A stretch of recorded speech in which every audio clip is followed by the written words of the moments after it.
kuadro për industrinë e re, pregatit Instituti Teknik. Një ndihmë të madhe në institut japin pedagogët sovjetikë. Pas luftës së dytë botërore, Shqipëria nisi një nga transformimet më të mëdha ekonomike dhe urbane në historinë e saj moderne, ngritjen e industrisë socialiste. Në qendër të këtij projekti qëndronte një koncept që do të përcaktonte për dekada zhvillimin ekonomik të vendit: kombinati. Në kuptimin klasik socialist, kombinati nuk ishte thjesht një fabrik. Ai ishte një kompleks i madh industrial ku bashkoheshin disa procese prodhimi, reparte teknike, magazina, punisht ndihmëse dhe infrastrukturë sociale në një organizim të vetëm ekonomik. Ideja vinte nga modeli sovjetik i industrializimit, ku prodhimi nuk konceptohej si aktivitet izoluar, por si pjesë e një sistemi të integruar që duhet të kontrollonte të gjithë zinxhirin ekonomik, nga lënda e parë te produkti final. Shoku Gogonushi, antar i Biros Politike të Komitetit Qendror të Partisë, përgëzon popullin për fabrikën e re. Në Shqipërinë pas luftës, kombinatet do të bëshin simboli më i dukshëm i industrializimit socialist. Regjimi komunist i konsideronte ato jo vetëm si motor ekonomik, por edhe si instrumente politike dhe ideologjike për transformimin e vendit nga një ekonomi kryesisht bujqësore në një shtet industrial të centralizuar. Në fundin e viteve 40 dhe e fillimin e viteve 50, Shqipëria ishte një nga vendet më të varfra dhe më pak të industrializuara të Evropës. Ekonomia dominoi nga bujqësia primitive. Infrastruktura industriale ishte minimale dhe pjesa më e madhe e popullsisë jetonte në zonat rurale. Për regjimin e ri komunist, industrializimi nuk shihej vetëm si nevojë ekonomike, por si provë suksesi të modelit socialist. Kështu nisën të ndërtoheshin kombinatet e tekstileve, metalurgjisë, naftës, drurit, ushqimit, kimisë dhe industrisë mekanike. Shumë prej tyre ngritën me ndihmën e Bashkimit Sovjetik në vitet e para të komunizmit, ndërsa më vonë pas prishjes me Moskën me asistencë kineze. Për dekada me radhë këto komplekse industriale do të përfaqësonin zemrën e ekonomisë shqiptare, por kombinatet nuk ishin vetëm qendra prodhimi. Ato ishin qytete më vete. Rreth tyre ndërtoheshin lagjet e reja, pallate për punëtorët, konvikte, qerdhe, kopshte, ambulanca, kinema, shtëpi kulture, fusha sportive dhe rrjetet e tëra transporti. Në shumë raste, vetë identiteti urban i qyteteve shqiptare nisi të formojë rreth industrisë. Elbasani u lidh me metalurgjikun, Ballshi me rafinerinë e naftës, Laçi me kombinatin kimik, Maliqi me fabrikën e sheqerit, ndërsa në Tiranë një lagje tërë mori emrin kombinat nga kompleksi gjigant i tekstileve Stalin. Në logjikën e ekonomisë socialiste, kombinati ishte gjithashtu një mjet kontrolli social. Jeta e punëtorit nuk ndahej nga ndërmarrja. Fabrika organizonte punën, strehimin, aktivitetet kulturore, edukimin ideologjik, madje dhe kohën e lirë. Puna në kombinat konsiderohej jo vetëm detyrë ekonomike, por pjesë e ndërtimit të socializmit. Propaganda e kohës i paraqiste punëtorët industrial si forca udhëheqëse e shoqërisë së re. Megjithatë, pas madhështisë industriale fshiheshin dhe kontradikta të mëdha. Shumë kombinate u ndërtuan në një ekonomi me burime të kufizuara, me teknologji që shpesh ishte importuar dhe jo gjithmonë moderne. Shumë uzina funksiononin me kosto të larta, produktivitet të ulët dhe me mungesa të vazhdueshme të lëndëve të para. Izolimi i vendit pas viteve 70 e vështirësoi dhe më shumë modernizimin e industrisë. Ndërsa vendet e tjera europiane hynin gradualisht në ekonominë e tregut dhe teknologjitë moderne, shumë kombinate shqiptare vazhdonin të punonin me pajisje të instaluara dekada më parë. Megjithatë, për një pjesë të madhe të shqiptarëve, kombinatet mbeten një simbol i epokës ku industria konsiderohej krenaria e vendit. Për mira familja ato ishin vendi i punës, burimi i jetesës dhe qendra rreth së cilës organizohej jeta e përditshme. Pas viteve 90, me rënjen e sistemit komunist dhe kalimin në ekonominë e tregut, shumica e kombinateve shqiptare hynë në krizë të thellë. Disa u privatizuan, të tjera u mbyllën, ndërsa shumë prej tyre u shkatruan gradualisht. Bashkë me to, u zhduk dhe një pjesë e madhe e botës industriale që kishte dominuar Shqipërinë për gati gjysmë shekulli. Sot shumë prej ish kombinateve ekzistojnë vetëm si godinat e amortizuara, rënoja industriale ose kujtime të një kohe kur Shqipëria synonte të ndërtonte ekonominë e saj përmes fabrikave gjigante dhe qyteteve të industrisë socialiste.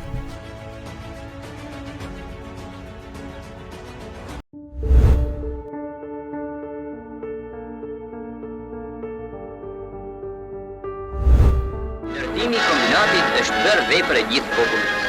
Banorët e Tiranës nisen për të ndihmuar ndërtonjësve.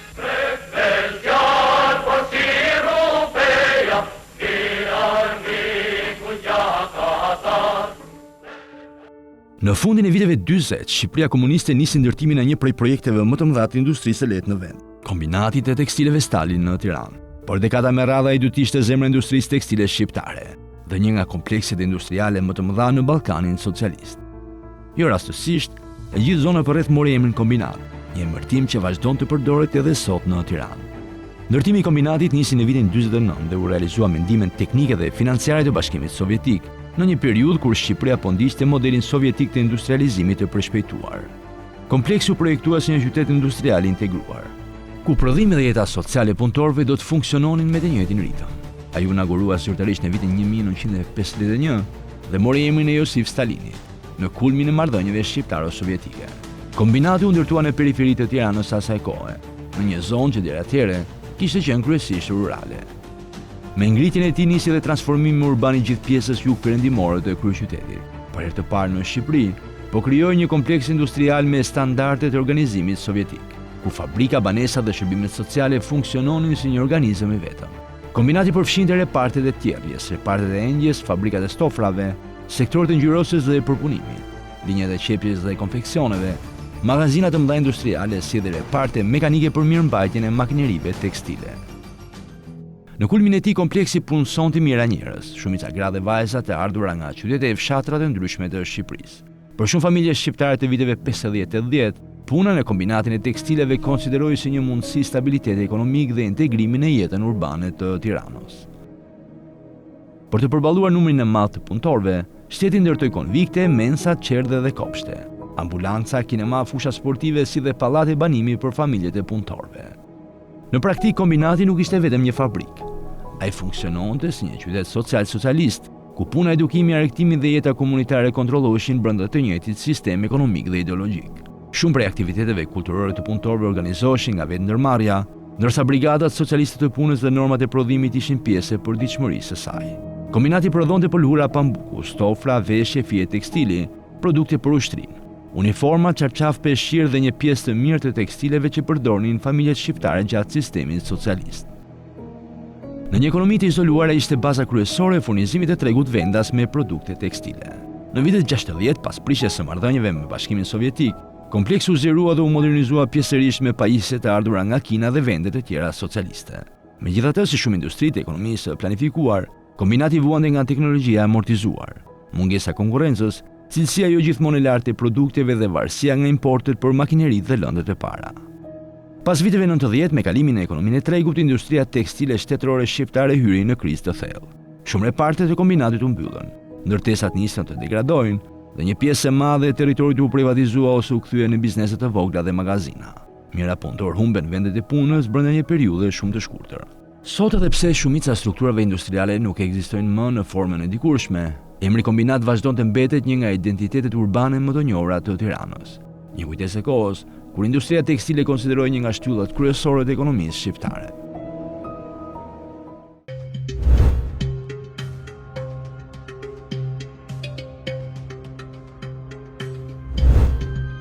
Kombinati metallurgjik, që do të ngrihet. Elbasan është një vepër gjigante, e cila do të fuqizojë pavarësinë dhe vetë veprimin e ekonomisë sonë. Do të siguroj në vend lëndën e parë domosdoshme për zhvillimin e industrisë mekanike dhe për kalimin e të ardhshëm në atë të prodhimit të makinave. Në fundin e viteve 60, Shqipëria komuniste nisi një nga projektet më ambicioze industriale në historinë e saj, ndërtimin e kombinatit metallurgjik të Elbasanit, i njohur ndryshe zyrtarisht si qeliku i partisë. Ai do të ishte simboli i industrializimit të rënd dhe projekti që synonte ta kthente Shqipërinë nga një vend agrar në një ekonomi industriale të vetëmbështetur. Kombinati nisi të ndërtojë rreth vitit 66 në zonën e Bratasheshit, rreth 4-5 kilometra në perëndim të Elbasanit, në një fushë shumë pjellore pranë lumit Shkumbin. Vendodhja nuk u zgjodhi rastësisht. Elbasani ndodhej mes portit të Durrësit dhe zonave minerare të ekur nikelit në juglindjet e vendit, ndërsa afërsia me ekurudhën krijonte mundësi për transportin industrial. Pas prishjes me Bashkimin Sovjetik në fillim të viteve 60, Shqipëria u afrua makinën maoiste, e cila u bë financuesja dhe mbështetësja kryesore e projektit. Qindra inxhinierë dhe specialistë kinezë mbërritën në Elbasan për të projektuar uzinat, për të mbikëqyrur ndërtimin dhe për të trajnuar specialistët shqiptar. Kombinati konsideroi jo vetëm një investim ekonomik, por edhe një simbol politik i aleancës shqiptaro-kineze dhe idesë së mbështetjes në forcat e veta. Ndërtimi i tij ishte gjigant për standardet shqiptare të kohës. Sipas të dhënave të publikuara në enciklopeditë dhe studimet mbi metalurgjikun, gjatë punimeve u lëvizën rreth 2.5 milion metra kub dhe u hodhën mbi 830.000 metra kub beton dhe u ngritën qindra objekte industriale. Në territorin e kombinatit u ndërtuan 47 kilometra e kurull të brendshme industriale dhe mbi 20 kilometra rrugë automobilistike.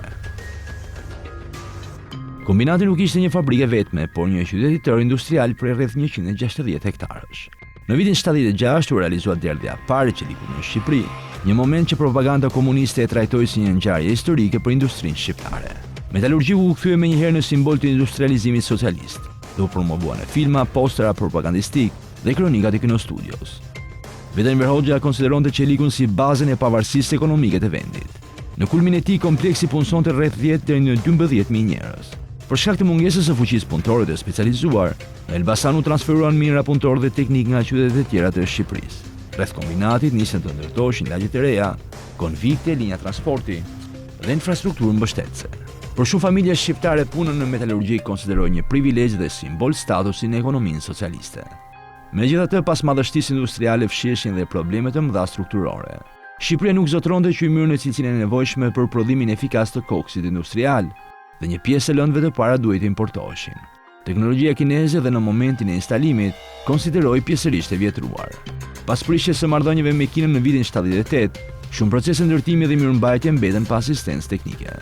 Një tjetër pasojë e rëndë ishte ndotja. Kombinati u kthye në ndotësin më të madh industrial të Elbasanit. Tymrat, plurimetalik dhe mbetje industriale ndikuan për dekada në ajrin dhe tokën përreth qytetit. Në sistemin socialist, industrializimi kishte prioritet absolut dhe çështjet mjedisore pothuajse nuk merreshin në konsiderat. Pas rënjes së sistemit komunist në vitet 90, kombinati metalurgjik hyri në krizë të thellë. Shumë reparte u ndalën, mijëra punëtor humbën vendet e punës dhe kompleksi nisi të shpërbëhej gradualisht. Një pjesë e uzinave u privatizuan më vonë, ndërsa shumë zona të ish-kombinatit mbeten të amortizuara ose u kthyen në hapësira industriale private.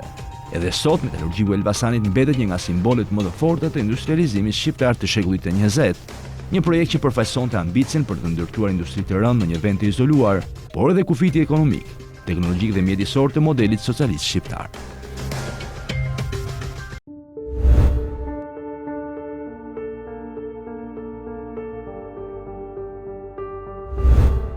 Kryetari i Këshillit të Ministrave Shoko Mehmetsheu inauguron uzinën e pjesëve të ndrimit për traktor, vepër e rëndësishme e industrisë sonë, ndërtuar me ndihmën e madhe vllazërore dhe internacionaliste të Republikës Popullore të Kinës. Në vitet e industrializimit socialist, nga projektet më të rëndësishme të industrisë mekanike shqiptare ishte kombinati autotraktorëve në Tiranë. Për dekada me radhë u konsiderua zemra e prodhimit mekanik në Shqipëri dhe një nga ndërmarrjet më strategjike të ekonomisë planifikuar në një kohë kur regjimi synonte të krijonte industri të afta të mbështesnin bujqësinë, transportin dhe sektorin industrial pavarësi nga importet e huaja. Kombinati nisi të zhvillojë në vitet 60 dhe u zyrua ndjeshëm gjatë viteve 70 në kuadër të politikës së industrializimit të rëndë dhe mekanizimit të bujqësisë. Ai u ndërtua në periferi të Tiranës, pranë zonave industriale që po krijoheshin atë periudhë, duke u kthyer gradualisht në një kompleks të madh mekanik, me reparte prodhimi, uzina ndihmëse dhe punishte specializimi. Në thelb, kombinati autotraktorëve ishte projektuar për të mbështetur mekanizimin e ekonomisë shqiptare, sidomos të sektorit bujqësor, që gjatë komunizmit konsideroi prioritet strategjik. Kompleksi merri me montimin dhe riparimin e traktorëve, prodhimin e pjesëve mekanike, riparimin e automjeteve industriale, prodhimin e pajisjeve dhe agregatëve mekanik, si dhe mirëmbajtjen e makinerive për ndërmarrje shtetërore dhe kooperativat bujqësore. Në një ekonomi të izoluar ku importet ishin të kufizuara dhe valuta huaj mungonte, riparimi dhe rigjenerimi i pajisjeve mekanike konsideroi etik për funksionimin e industrisë dhe bujqësisë shqiptare. Në vitet 70-80, kombinati autotraktorëve konsideroi një nga bazat më të rëndësishme të industrisë mekanike të vendit. Shumë prej mjeteve të përdorura në kooperativat bujqësore dhe ndërmarrje shtetërore riparoheshin ose rigjeneroheshin aty. Për regjimin komunist, mekanizimi i bujqësisë ishte pjesë e propagandës së modernizimit socialist dhe autotraktorët simbolizonin forcën prodhuese të ekonomisë së planifikuar. Megjithatë, ashtu si pjesa më e madhe e industrisë shqiptare të kohës, kombinati vuante nga teknologjia amortizuar, mungesa pjesëve moderne, produktiviteti kufizuar dhe vështirësitë për të ndjekur zhvillimet teknologjike ndërkombëtare. Shumë nga pajisjet funksiononin përmes ripërdorimit dhe improvizimit teknik, ndërsa izolimi ekonomik e bënte të vështirë modernizimin e linjave të prodhimit. Pas viteve 90 me rënjen e ekonomisë së centralizuar dhe shpërpërjen e ndërmarrjeve shtetërore, kombinati autotraktorëve hyri në krizë të thellë. Pjesa më e madhe e reparteve ndaluan aktivitetin, ndërsa territori industrial nisi të degradojë gradualisht. Një pjesë e objekteve u privatizuan, të tjerë u shkatruan ose u kthyen në magazina dhe biznese të vogla private. Për shumë ish punëtor dhe specialistë të industrisë mekanike shqiptare, rënja e kombinatit simbolizoi fundin e një epoke industriale që kishte dominuar ekonominë shqiptare për dekada. Sot, edhe pse shumë pak nga struktura origjinale ka mbetur funksionale, emri autotraktorëve vazhdon të kujtojë periudhën kur Shqipëria përpiqej të ndërtonte industrinë e saj mekanike në kushtet e izolimit ekonomik dhe politik.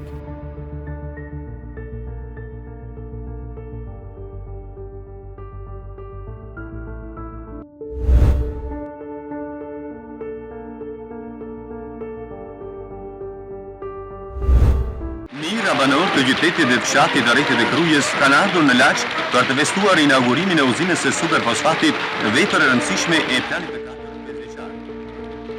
Në mesin e viteve 60 në Laç nisi ndërtimi një prej projekteve më të rëndësishme të industrisë kimike shqiptare, Kombinati Kimik i Laçit, apo superfosfati. Për dekada me radhë ai do të ishte një nga bazat kryesore të prodhimit të plerave kimike në Shqipëri dhe një nga simbolet më të forta të industrializimit socialist në veri të vendit. Kombinati u ndërtua në një periudhë kur regjimi komunist po investonte masivisht në industrinë në rënd dhe në mekanizimin e bujqësisë, me synimin për të krijuar një ekonomi sa më të vetë mbështetur. Në filozofinë ekonomike të kohës, industria kimike shihet si një sektor strategjik, sepse lidhet drejt për drejt me prodhimin bujqësor dhe rritjen e rendimenteve në kooperativa dhe ndërmarrje shtetërore. Ndërtimi i kompleksit nisi në vitin 64, ndërsa prodhimi industrial filloi gradualisht në fundin e viteve 60. Projekti u realizua fillimisht me asistencë teknike kineze në periudhën e afrimit të Shqipërisë me Kinën, pas prishjes së marrëdhënieve me Bashkimin Sovjetik. Laçi u përzgjodh për shkak të pozicionit pranë Kurudhës, aksesit me portin e Durrësit dhe mundësive për furnizim industrial. Kompleksi u ndërtua në periferi të qytetit dhe përfshinte disa uzina dhe reparte të lidhura me njëra tjetrën. Kombinati prodhonte superfosfat për bujqësinë, acid sulfurik, plera kimike dhe produkte të tjera industriale që përdoreshin në ekonominë socialiste shqiptare. Në një vend me bujqësi të kolektivizuar, plerat kimik konsideroheshin thelbësor për rritjen e prodhimit bujqësor dhe për realizimin e planeve shtetërore të prodhimit. Për këtë arsye, Kombinati Kimik i Laçit kishte rëndësi strategjike në modelin ekonomik të kohës. Rreth kompleksit industrial nisi të zhvillohej dhe vetë qyteti i Laçit. Ashtu si në Elbasan apo Ballsh, industria ndryshoi strukturën urbane dhe sociale të zonës. Mira punëtor, teknik dhe specialistë u vendosën në qytet, ndërsa shteti ndërtoi pallate banimi, konvikte, qerdhe, kopshte, ambulanca, kinema dhe infrastrukturë sociale për familjet e punëtorëve. Për shumë vite Kombinati Kimik ishte punëdhënësi kryesor i qytetit dhe baza ekonomike e gjithë zonës së Laçit. Megjithatë, krahas rolit ekonomik, kombinati solli dhe pasoja të rënda mjedisore. Prodhimi i acidit sulfurik dhe proceseve të tjera kimike shkaktonte ndotje të lartë të ajrit dhe tokës. Tymrat dhe mbetjet industriale ndikuan për vite me radhë në mjedisin përreth qytetit.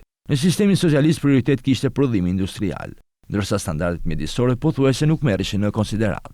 Ashtu si shumë ndërmarrjet e ekonomisë planifikuar, kombinati vuante gradualisht nga teknologjia amortizuar, mungesa modernizimit, varësia nga lëndët e para dhe kostot e larta të prodhimit.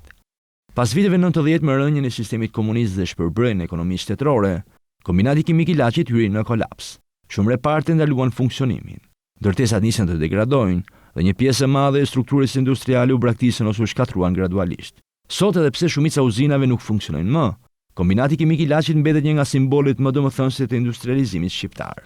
Një projekt që synonte të mbështeste vetë mbështetjen ekonomike të vendit, por që njëkohësisht tregoi dhe kufit teknologjik dhe mjedisor të modelit industrial të kohës.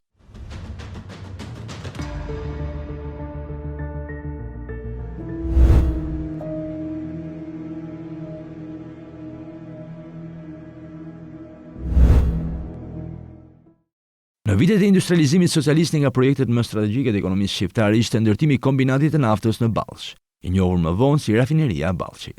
Për dekada me radhë ai do të ishte kompleksi më i madh i përpunimit të naftës në Shqipëri dhe një nga hallkat kryesore të industrisë energjetike shqiptare, në një kohë kur nafta konsiderohej sektori më i rëndësishëm për sigurimin e valutës dhe furnizimin e ekonomisë së centralizuar.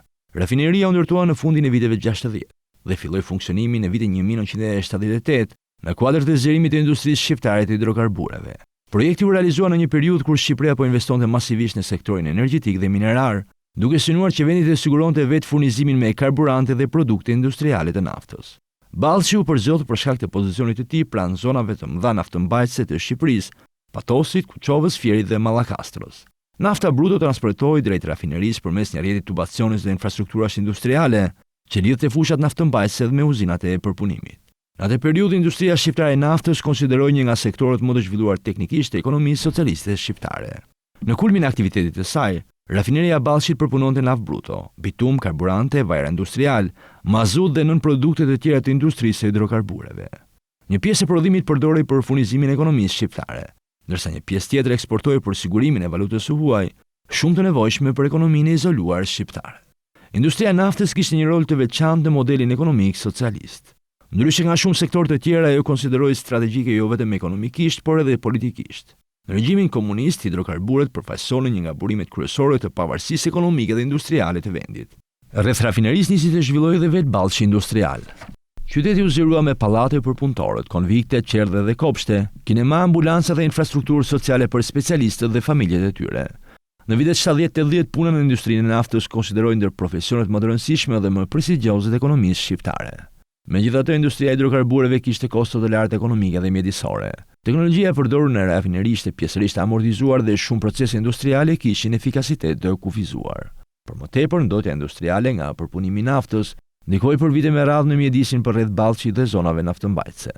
Pas viteve 90 me kalimin e ekonominë e tregut dhe krizën e ndërmarrjeve shtetërore, rafineria Ballshit hyri gradualisht në vështirësi financiare dhe teknike. Ndërprerjet e prodhimit, privatizimet problematike dhe mungesa e investimeve quan në degradimin progresiv të kompleksit industrial. Shumë prej reparteve u amortizuan, ndërsa mijëra punëtor humbën vendet e punës gjatë tranzicionit ekonomik. Edhe sot rafineria Ballshit mbetet një nga simbolet më të rëndësishme të industrisë energjetike shqiptare të shekullit të 20, një projekt që përfaqësonte ambicien për të ndërtuar një industri të fuqishme kombëtare të naftës, në një periudhë kur hidrokarburet konsideroheshin themeli i zhvillimit industrial dhe ekonomik të Shqipërisë.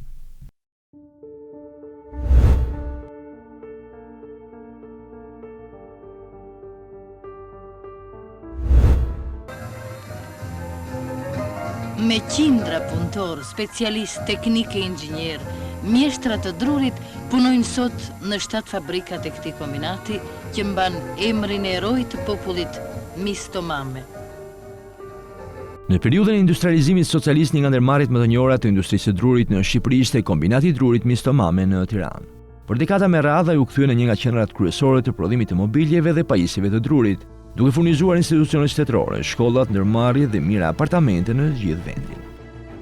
Kombinati u zhvillua kryesisht gjatë viteve 50-60, në një periudhë kur Tirana po zgjeroi me ritme të shpejta dhe shteti komunist po ndërtonte masivisht banesa kolektive, institucione publike dhe infrastrukturë sociale. Në këtë kontekst, industria përpunimit të drurit konsideroi thelbësore për mobilimin e ekonomisë së re socialiste. Kompleksi mori emrin Mistomame, në nder të një figure partizane të luftës së dytë botërore, sipas praktikës së kohës për emërtimin e ndërmarrjeve industriale me emra figurash të rezistencës antifashiste. Kombinati u ndërtua si një kompleks industrial i specializuar në përpunimin e drurit dhe prodhimin e mobiljeve për nevojat e ekonomisë së centralizuar. Ai përfshinte reparte për prerjen dhe tharjen e drurit, punishte mobiljesh, linja për prodhimin e dyrëve dhe dritarëve, sektor lustrimi dhe përpunimi, magazina industriale si dhe reparte mekanike për mirëmbajtjen e pajisjeve. Në kulmin e aktivitetit të tij, kombinati prodhonte mobilje për apartamente, banka dhe tavolina shkollash, dyert dhe dritare druri, dollape, krevate, tavolina zyrash dhe pajisje të ndryshme për institucione shtetërore. Për shumë familje shqiptare të periudhës socialiste, mobiljet e prodhuara nga Mistomame ishin pjesë e përditshmërisë së shtëpisë. Një pjesë e madhe e apartamenteve të ndërtuara gjatë komunizmit mobiloheshin me prodhime standarde të dala nga ky kombinat dhe nga ndërmarrjet e tjera të industrisë së drurit në vend. Industria funksiononte mbi bazën e planifikimit shtetëror. Prodhimi nuk trajtohej nga kërkesa e tregut, por nga planet ekonomike të hartuara nga shteti. Në këtë mënyrë, kombinati furnizonte shkolla, spitale, zyra shtetërore, konvikte, ndërmarrje publike dhe banesa kolektive për të gjithë Shqipërinë. Për te rolit ekonomik, kombinati kishte të funksion social për punëtorët e tij. Ashtu si shumë ndërmarrjet e tjera të kohës ai shoqëroi me mensa, ambulanca, aktivitete kulturore, organizime sportive dhe struktura sociale për punonjësit dhe familjet e tyre. Megjithatë, si pjesa më e madhe e industrisë shqiptare të periudhës socialiste, edhe kombinati i drurit vuante gradualisht nga teknologjia amortizuar, mungesa modernizimit, standardizimi i prodhimit dhe cilësia jo gjithmonë konkurruese e produkteve. Në fund të viteve 80, shumë prej linjave të prodhimit funksiononin me pajisje të vjetra dhe me kapacitete të kufizuara krahasuar me industrinë europiane të mobiljeve. Pas viteve 90, me rënien e sistemit komunist dhe shpërbërjen e ekonomisë centralizuar, kombinati i drurit Mistomame hyri gradualisht në krizë. Një pjesë e reparteve u mbyllën, territori industrial u fragmentua dhe shumë objekte u privatizuan ose u kthyen në magazina e biznese të vogla private. Mira punëtor humben vendet e punës gjatë tranzicionit ekonomik. Sot emri Mistomame mbetet i lidhur me kujtesën industriale të Tiranës dhe me një periudhë ku industria shtetërore e drurit ishte përgjegjëse për mobilimin e institucioneve dhe jetës së përditshme në Shqipërinë socialiste.